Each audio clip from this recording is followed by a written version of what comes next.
Estamos en Pedro Sánchez. Mira esa mujer haitiana. Dale luz esta mañana. Y después ella se murió. Porque tú sabes que la situación, ella no tiene documento, no puede ir al hospital. Entonces, ahora ella se murió.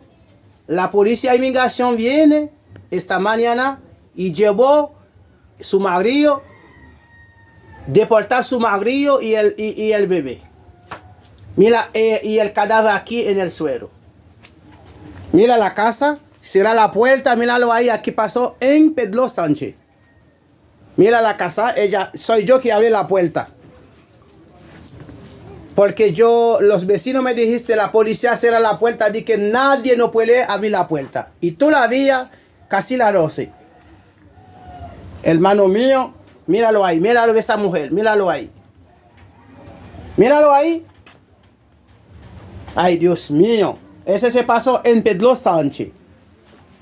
La policía llevó el marido y el hombre con el bebé. Ay, Dios mío. ¿Cuál abuso? Padre, tiene control de esa situación.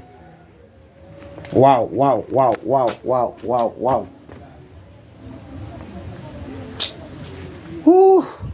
Papá.